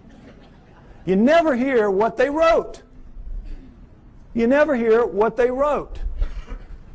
And you never hear how sophisticated they were, because, again, it doesn't fit that paradigm. It's easier to just start with the Egyptians, Greeks, and Romans and move on from there. Okay? What they had to say, next slide, in their writings, their writing, by the way, was cuneiform, very sophisticated math-based writing. And, by the way, their mathematical system, called sexagesimal, based on the number 60, is better than ours for using very small numbers and very large numbers. And they kept time around the great year, 26,000 years. How'd they figure that out? Among other things. But in their writings, most of it is like these little hand things where it's just bills of lading. I sell you this, I'm buying that from you. It's like our paperwork. But they have a lot of them, about 5,000 of the 100,000 or more that we have, that have to do with stories of their cosmology, their cosmogony, their history, where we came from, how the solar system formed and all that. And that's what we're going to go over, what they had to say. Where did it come from? Well, originally, when these things were being translated in the late 1800s, early 1900s, when the translators would read what they'd have to say, it was like, oh, come on, forget about it. Put them in the myth. These are myths. They have to be myth. It can't be true. And they put it in the myth pile, which Alan was talking about, myth. So, Zechariah Sitchin, a man named Zechariah Sitchin in the 1950s gets the idea, wait a minute, how does the first culture get a myth? Who hands it to them? Good question. Why didn't anybody else think of that? So, he assumes it has to be a history. They have to be telling a history, which then later gets distorted perhaps as myth by later cultures, but the first one's got to be a history. So he goes into the myth pile with that attitude and comes out with 8 books at this point called the Earth Chronicles series, which I use as the basis for a lot of what you're going to see here now for a while. Okay, we're going to go over what the Sumerians had to say, boiled down. Part 4 of my book is basically the cliff notes to Sitchin's work.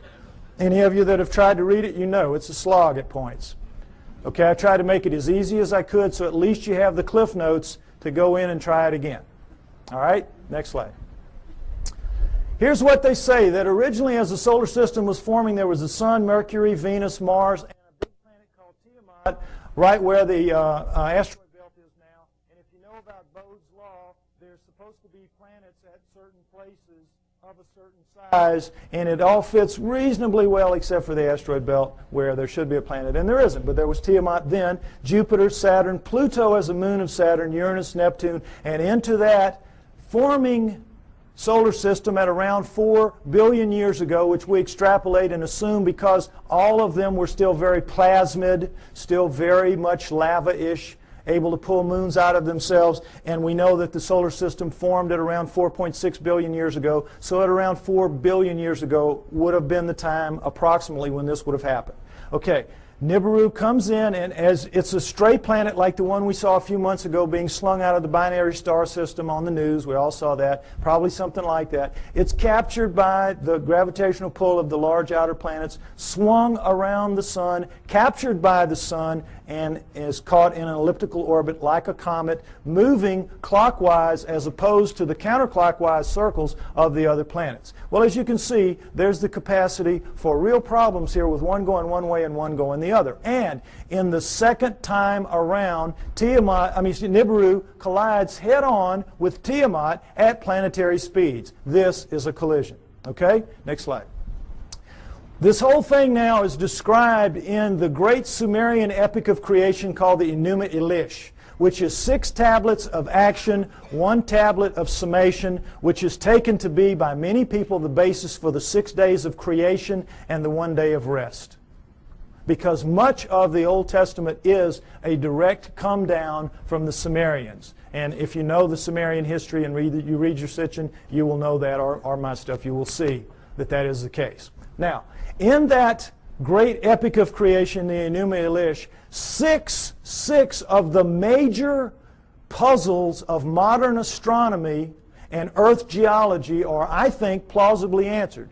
You heard Alan's interpretation of some of it. I'm going to give you mine and give you the basic Sitchin explanation. Okay? What they say is that in the collision, Nibiru slams into Tiamat. It is a little more held together. It's older, and so it is coalesced more. It holds together. Tiamat is shattered in two, blown apart, torn in half. And that the lighter outer crust, the crust with the water on it, is scattered in all directions. Boom, just an explosion, the lighter crust, and goes off with the water. Now, one of the great mysteries of modern-day astronomy is comets. Comets make no sense for this reason. They come from all over the place. In a linear universe, when, you know, the great ball of a primordial cloud of dust and gas swirling around flattens out into a pancake to make the solar system, that's the ecliptic. Everything formed in the ecliptic should be in the ecliptic. Nothing should be out of the ecliptic, and yet comets come from all over the place. So they had to be removed out to where they are some kind of way, but we don't have any idea. So they come up with this fantastic thing called the Oort cloud, which is so far away you can't imagine. The Oort cloud is one of the biggest jokes out there. And that's how they explain comets, because they can't explain them any other way. But the problem with comets is they have water in them.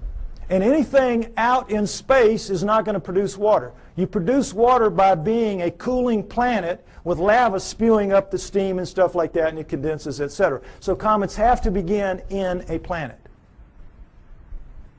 Now, this explains it, I think, plausibly well. Nothing that they will throw at you to explain comets will do it. All right, number 2, the other great mystery, the asteroid belt. What they say is that the inner viscous magma inside Tiamat in the collision was strung out, the bowels of the planet, the guts were ripped out and strung out and broke into little pieces. That's the asteroid belt. They called it the hammered bracelet. We call it the asteroid belt. But there it is. And that's a fairly plausible explanation for it. Again, this doesn't make sense because, as you heard, the exploded planet theory. Problem is, when a planet explodes, it ought to just go boom everywhere. It shouldn't be hanging around. Doesn't make sense for a number of reasons. Okay, now, the third one is Pluto. Pluto's a problem because it's, as you've all been hearing lately, they're trying to downgrade it. It doesn't belong. It doesn't fit. It has an orbit that's not like the others. It carries inside the orbit of Neptune, and it's 17 degrees off the ecliptic. Again, nothing should be off the ecliptic. What they say is that Nibiru, as it swung around, it pulled Pluto away from Saturn, its original home, and dropped it out where it is now. Now, all astronomers know Pluto is not a natural planet. It started life as a moon of an inner planet. They know that.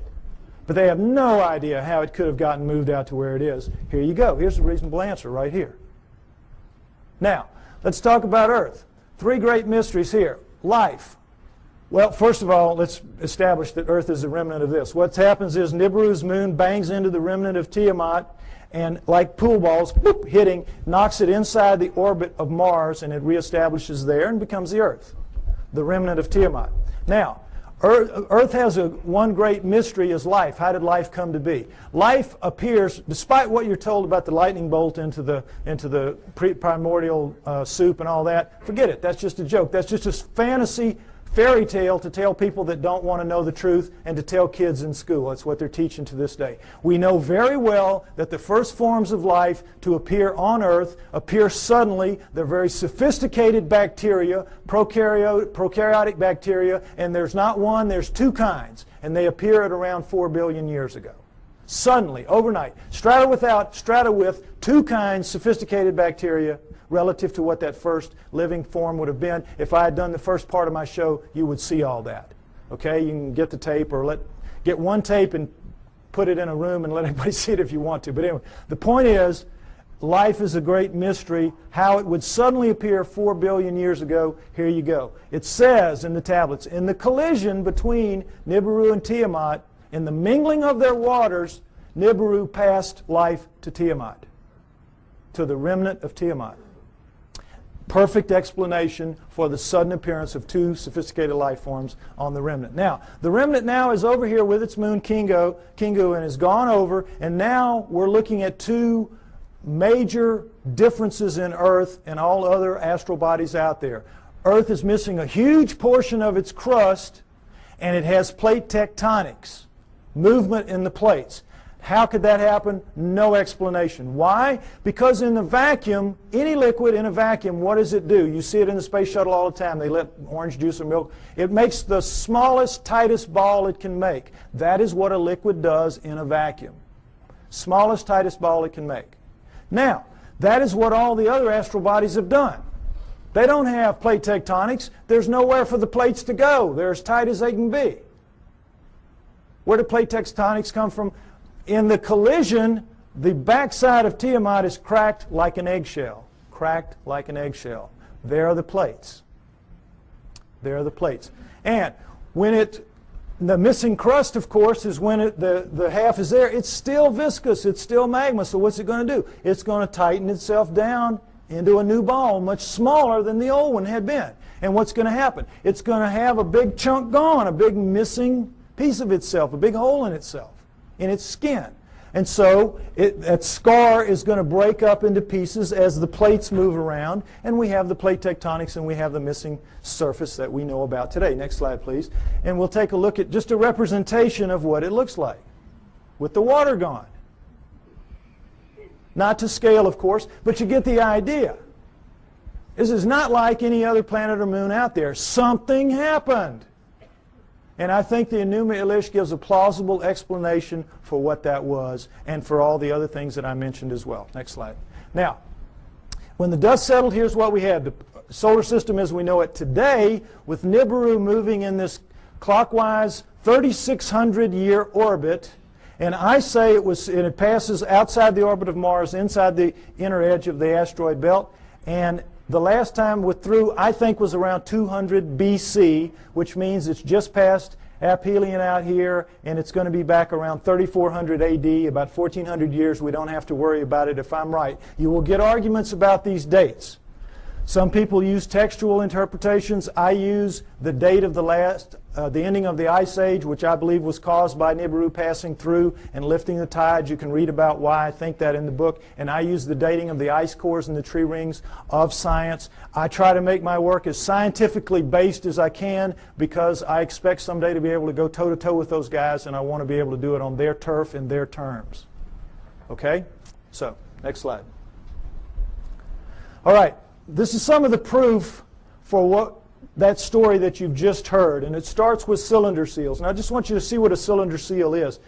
There are about 5,000 of these that we have. They're with their printing press. It was just a thing they would roll out on the clay to leave little pictures like this. Now, when they had a story to tell, they told it in the tablets like you saw. But when they had an event that everybody would know the event, like I showed you that cartoon, and everybody here, we all knew in a very small space that was talking about millions of words and thousands of volumes about evolution. Am I right? We all knew. Well, they would all know this was the story of the time the gods or whoever gave the water to the water buffalo or whatever. The point is, notice the fine detail in the best of the cylinder seals, and then realize that these are basically 2 to 3 inches high. They're like big spools of thread. Made out of precious and semi-precious stone, carved in a circular format so that they roll out flat and three-dimensionally.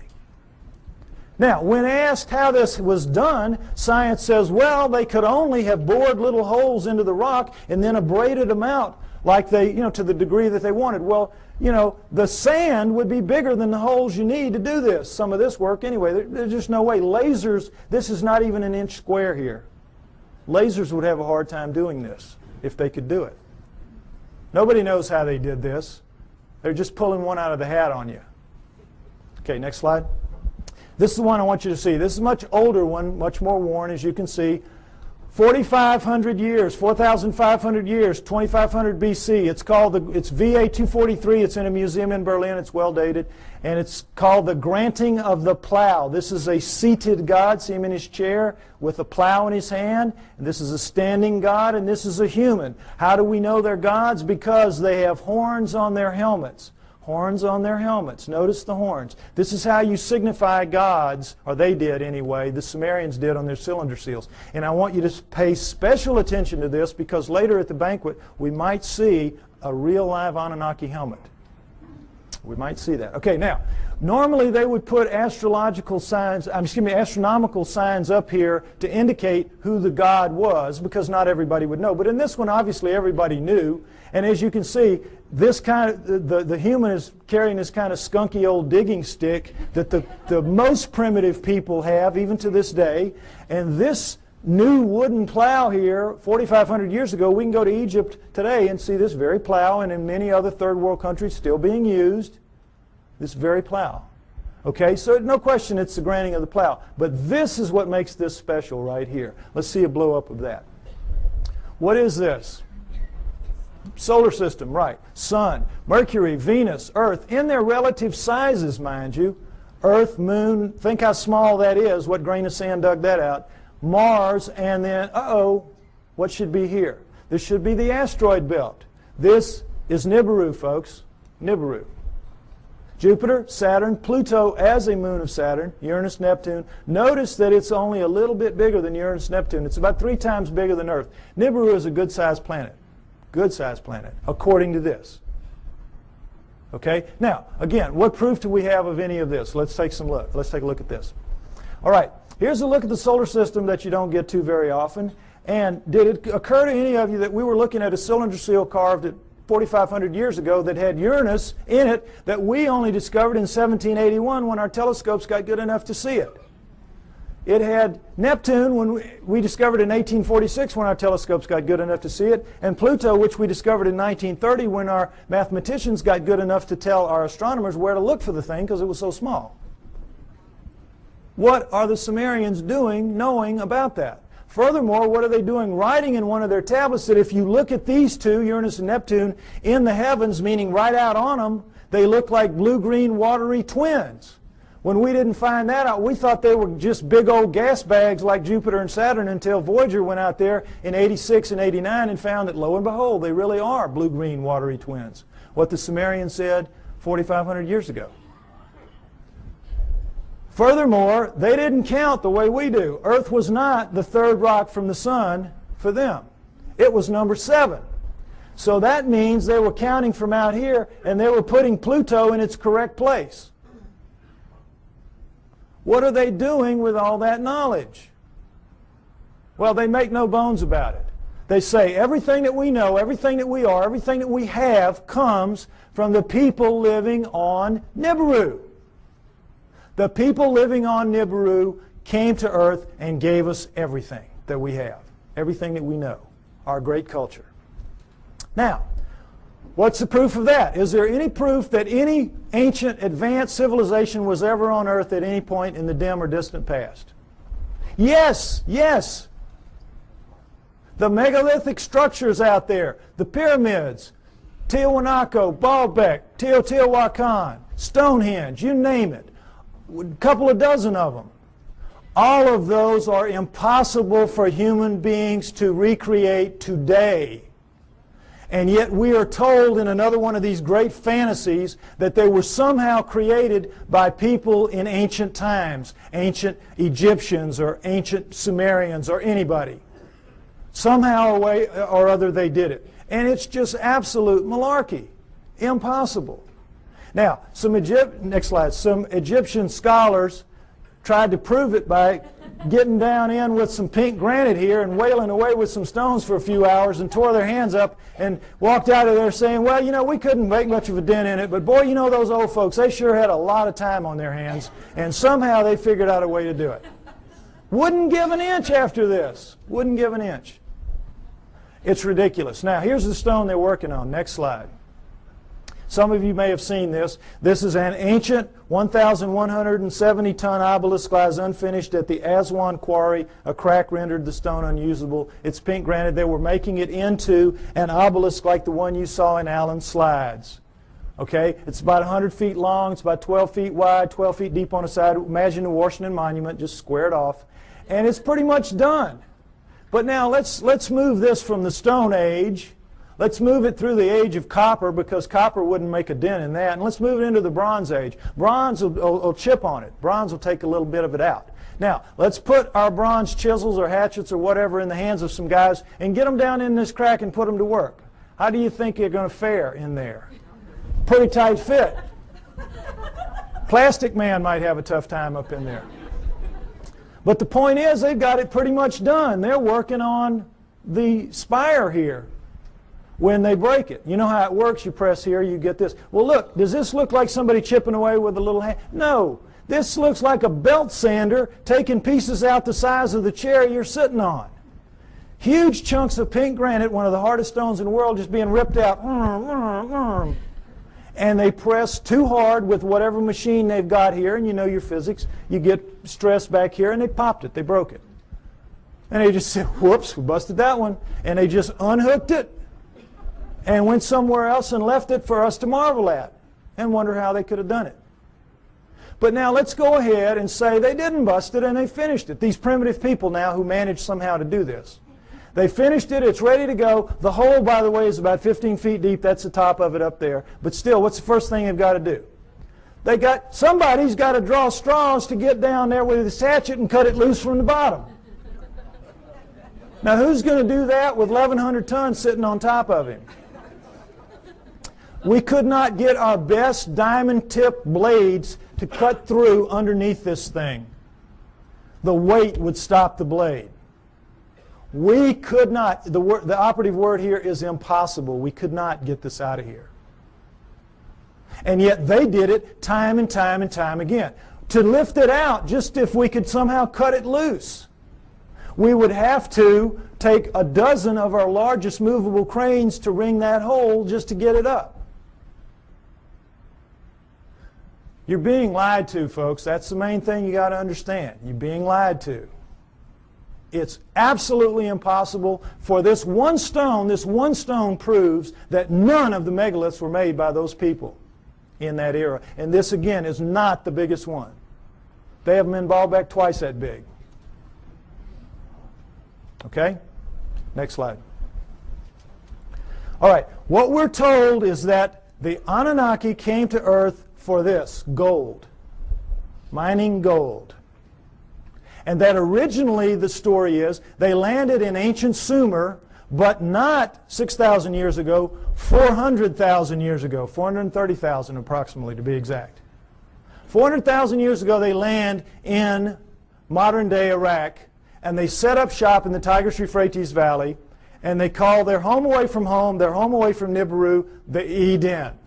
You'll see a poster out there by my thing, Anunnaki over Eden. That's what that means. Because that poster is the Tigris River Valley that the symbol is rising above.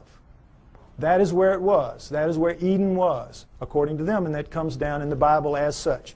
So they set up camp and they placer mined the gold out of those rivers. What do they need gold for? They needed to repair their atmosphere. And their rise to high technology, they had damaged that big, 3 times the size of Earth atmosphere, the same exact way we're damaging ours in our rise to high technology. And they ultimately had to repair it with very fine particulates of gold, like talcum powder, blown up into the stratosphere above it so it would ride above there and act as a reflector and an insulator from cosmic rays, which is, you see that on the masks of astronauts and in the capsule and all that. Gold is a wonderful stopper of cosmic rays. So that's what they had to repair it with. It's what we will have to repair it with. We'll have to do exactly the same thing when the day comes for us to have to face up to what we're doing to our planet. Okay?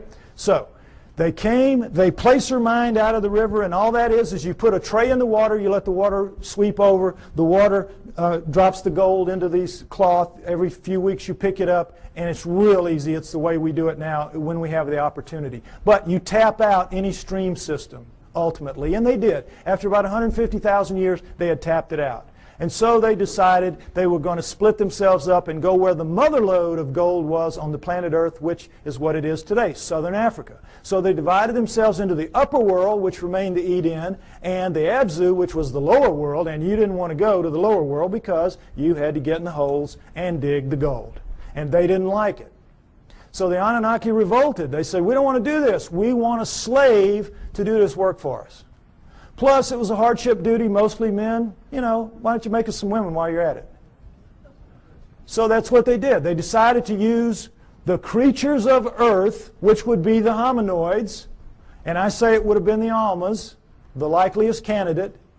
They took the creatures of Earth to get some of their genetic material to make the new slave better adapted physically to the planet than they were, but the slave would for the most part be like themselves. We shall make the Adamu, A-D-A-M-U, which comes down as Adam, and we shall make the Adamu in our own image after our own likeness, which comes down word for word. And that is what they did. They made their slave inferior models of themselves. That's us, folks. That's us. We're really inferior models of the Anunnaki. And as you saw in the cylinder seal, we look like them. We look like, in their own image, after their own likeness. In all of the cylinder seals, we look just like them. We don't have the horns on our headgear. That's about it. We are them. That's why we're not adapted to this planet. That's why we're so obviously not a part of this planet. We have their bones. We don't have primate bones. We have their muscles. We don't have primate muscles. We have their skin. We don't have primate skin. We have their body pattern, their hair patterns on their body is ours. We have thickest on our front, thinnest on our back. Primates have thick on the back, thin on the front. We have their eyes, their poor night vision eyes. We have their foreheads. We have their brains. That's the key to this. We have their brains. That's why we're not like anything else on this planet. We are them. We are genetically engineered copies of them. Okay, next slide. Let's take a look at how that was done. Human body contains 100 trillion cells. There's a nucleus inside each human cell except red blood cells. Each nucleus contains 46 chromosomes arranged in 23 pairs.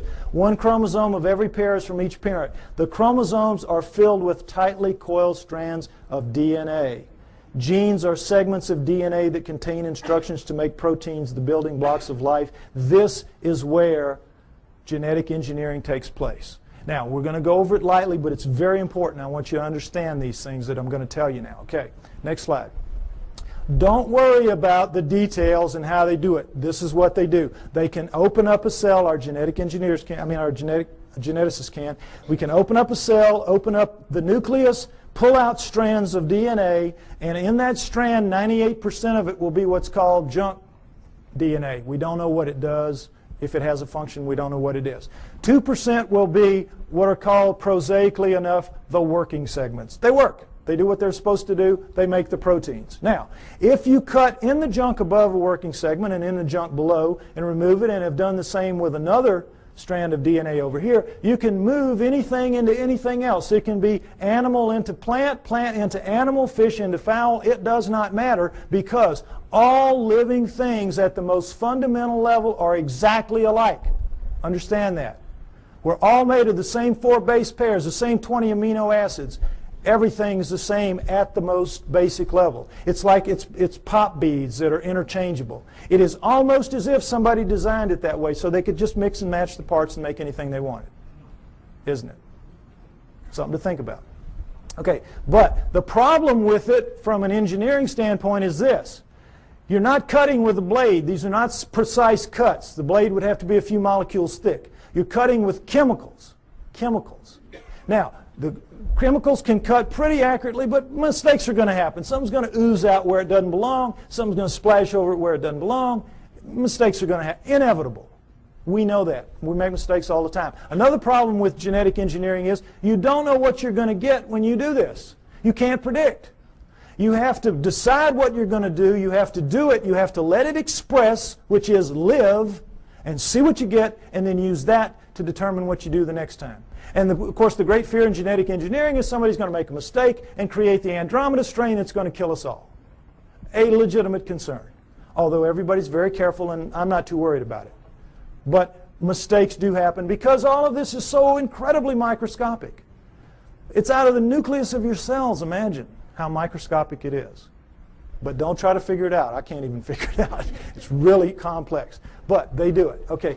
Understand that. Now, with that in mind, let's look at some of the proofs that I say indicate very clearly that we are, in fact, what the Sumerians say, a genetically engineered species by the Anunnaki. Next slide. Okay, here we go. The cerebral cortex is the deeply convoluted surface region of a brain that is most strongly linked to intelligence, lower right. It's the stained part out here. If you peel that off of the brain of a rat, it will cover a postage stamp. Peel it off of a monkey, it'll cover a postcard. Peel it off a chimp, it'll cover a sheet of typing paper. Peel it off of us, and it'll cover 4 sheets of typing paper. Now, you can see this is a transition. This is clearly a transformation.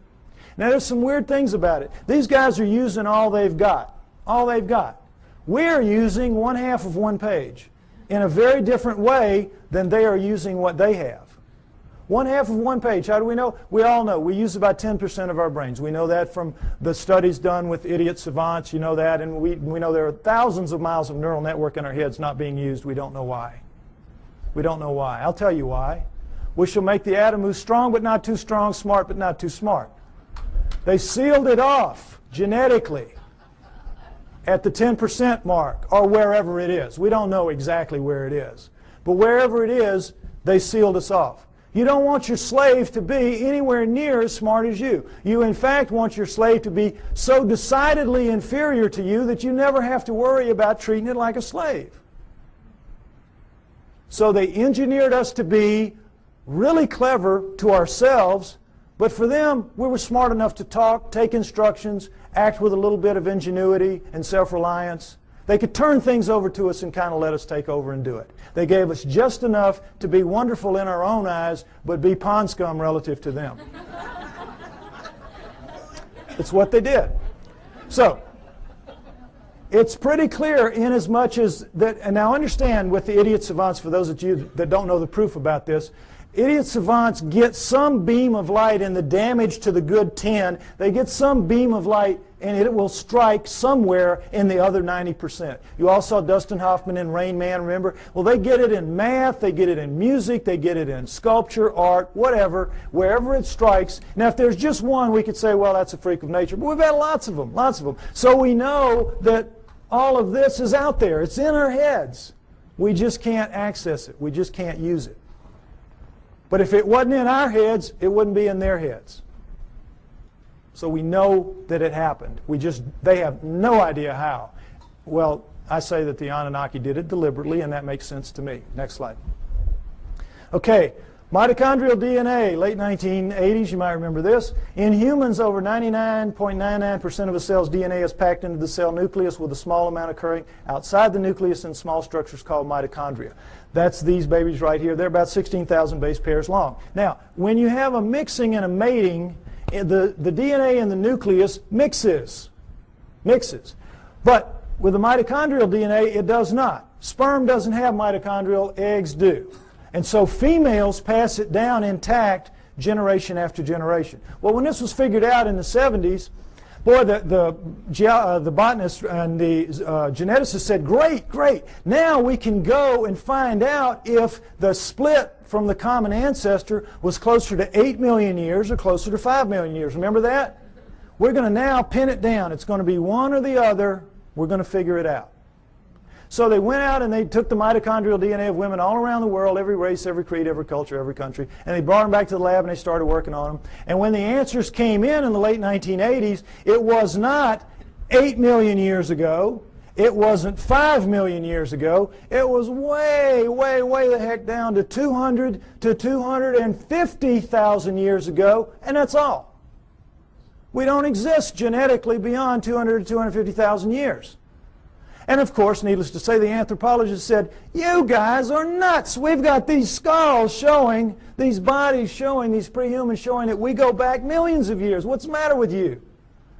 And the geneticists said, we couldn't have been wrong that many times. Impossible. We'll do it again. And they have. They've done it. It always comes out the same. Outside 250,000 years ago. That's it. We're brand spanking new. Brand new on this planet. Now, there's still a lot of people, there's still a lot of people that will not accept that. A lot of people that will not accept that. But it is true, and it is becoming more and more acceptable, for as outrageous as it is. Now, not only do we know when we were created, we know where. Where? Because the oldest of us consistently kept coming in southern Africa. Next slide. And in fact, the cover of Newsweek in 1987 showed that if in fact there was an Adam and Eve, they were black. They would have to have been black. But of course they knew the flack they were going to catch, in the South at least, so they made the blacks look as white as they could. This guy looks almost as white as OJ, doesn't he? But the point is, in trying to have it both ways, they caught it coming and going, because you can imagine the letters to the editor after this issue. But the point is, it tells the truth. The oldest of us do come from southern Africa, and we definitely are 200 to 250,000 years old. And guess what else? That is just what the Sumerians say about us. That the Anunnaki created us around 200 to 250,000 years ago in southern Africa to dig their gold. What a coincidence. What a coincidence. Okay, next slide. Okay, what happens when a creature is born in the wild severely screwed up physically? What happens to it? Dies, right? Parents will kill it. It will not put that defect into the gene pool. You're looking at the great exception. You're looking at 28 of our most severe genetic defects, but we have 4,000 and counting. 4,000 and counting. Now, we're only 200, 250,000 years old. We shouldn't have one. We've got 4,000 and counting. How did it happen? Cutting and splicing process mistakes. Cutting and splicing, oops, made a mistake. Cutting, splicing, oops, made a mistake. They don't care. They're making a slave. They're not going to fix the mistakes. What do they care if it's 1 in 100 dies from the problems? If it's 1 in 10, they don't care. They're making a mistake. They're making a slave.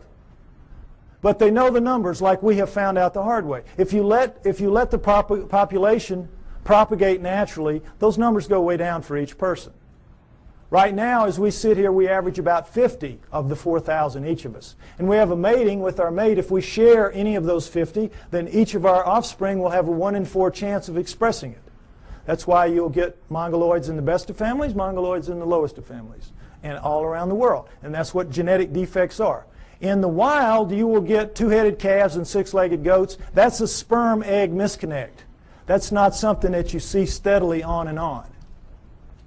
A little gem like spina bifida, which is not going to let you live to adulthood, nor is it going to let you reproduce if you do. What's that doing in a gene pool? It was all put there, folks. Put there. No question. Next slide.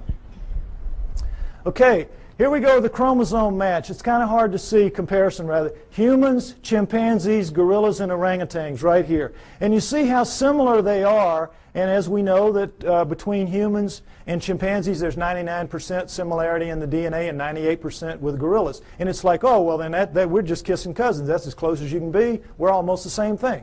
Well, not really. Because we're talking about a 3 billion base pair genome. 1%, that's 30 million base pairs. That's a couple thousand strands of DNA. If you know what you're doing, that's a lot of change. But also understand that all higher animals, and never say this, share 50% and up. Squirrel, 50% and up.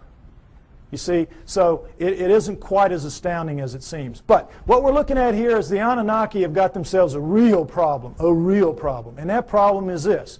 They come to Earth and they decide they're going to make the slave. They decide we're going to use this creature of Earth, let's say it was an Alma. They test the blood, and what do they find? First thing, big problem, 48 chromosomes. All primates have 48 chromosomes.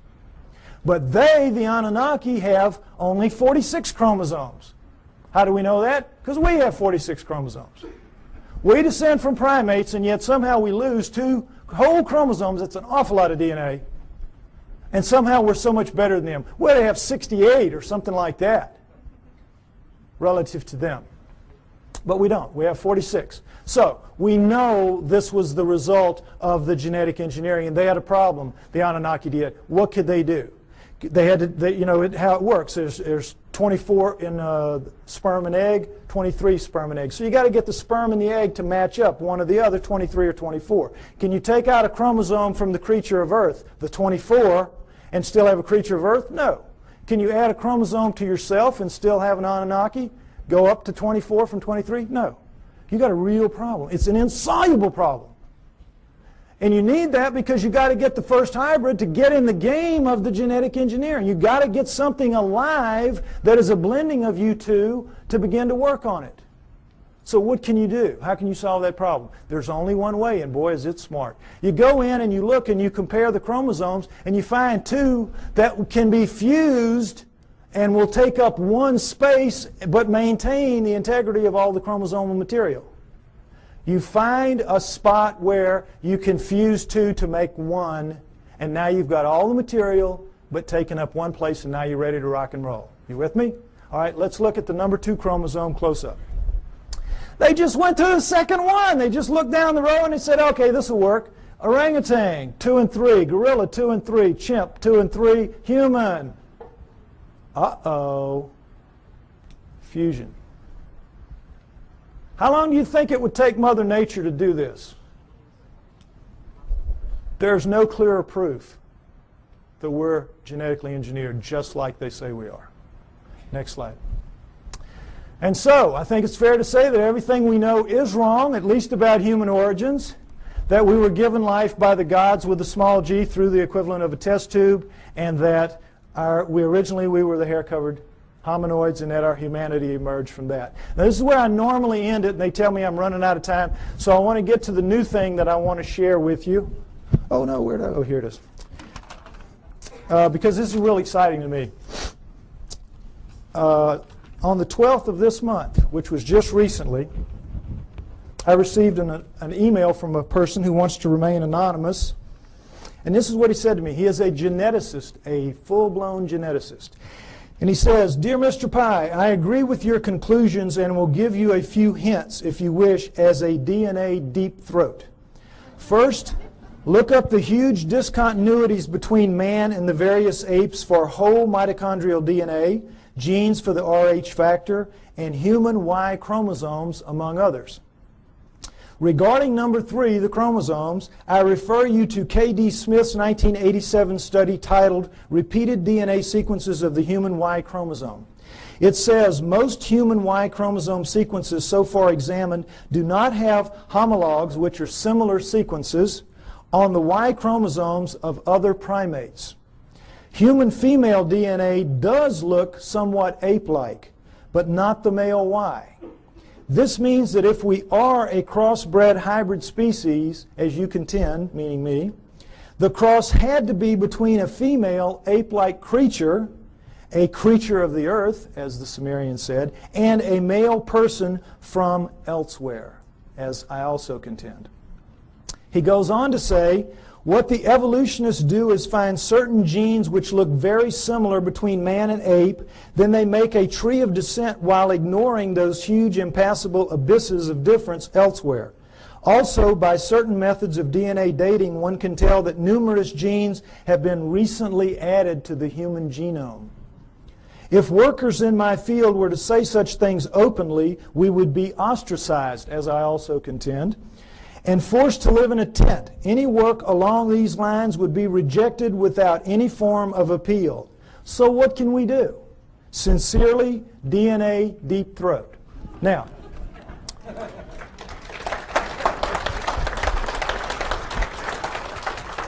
what this means, thank you, what this means is we win. We win. Because where one of these came from, more of these are going to come. As my profile rises higher, and I think, frankly, that I'm the only person out here pushing this genetic stuff that you're seeing like this, more of these are going to come my way. We're going to win. You've seen the evidence. Now, right now, we're getting our brains kicked out. We are getting our brains kicked out. That's why we're called the fringe. And the reason is we keep mounting these frontal attacks on the establishments. And every film that we produce, every photograph, every sighting, every testimony, every capture, every encounter that we have, and we throw at them with the best intentions. Our word is truth, is it not? Our word is, it's true. It's true. And their word is what? Liar. Liar. They dress it up. They say, well, you don't know what you're talking about. You don't know what you're seeing. You made a mistake. It was swamp gas, whatever. They're basically standing there and saying, you're just a bunch of liars. We're right and you're wrong. And because it is our word against their word, our word truth, their word liar, their word wins. Day in, day out, year after year. It's very frustrating, is it not? Boy, it just annoys the heck out of me. But what this means is we're going to win in the end. Why? Because the genes say so. The genes back us up. And right now, this is not a field that you're very familiar with. And I've worked very hard to make this very simplistic so you could understand at least the fundamentals, and it's the same in my book. You need to be aware of this is because this is the back door, kids. This is the back. We're not going to storm them from the front. We've been doing it for years. They know how to deal with us. Our word against them, we're going to lose. But in this instance, the genetic end of it, what is it? It's their word against them. It's their research against them. They're going to lose. We're going to beat them with the genetic evidence. We got to beat them. We will beat them. We know we're right. We know they're wrong. They know they're wrong. They know they're wrong. We just have to get mentally tough and accept that this is a war. This is a fight. This is not, gentlemen, Marquis de Queensberry rules. This is a dog fight. This is a knife fight. And you all have got to get out there and proselytize. You have to familiarize yourself with these basics at least. And instead of throwing things at them that are going to bounce off like BBs off a barn door, you got to start throwing some darts. This stuff will do it. This will do it. We can win. We're going to win. Thank you.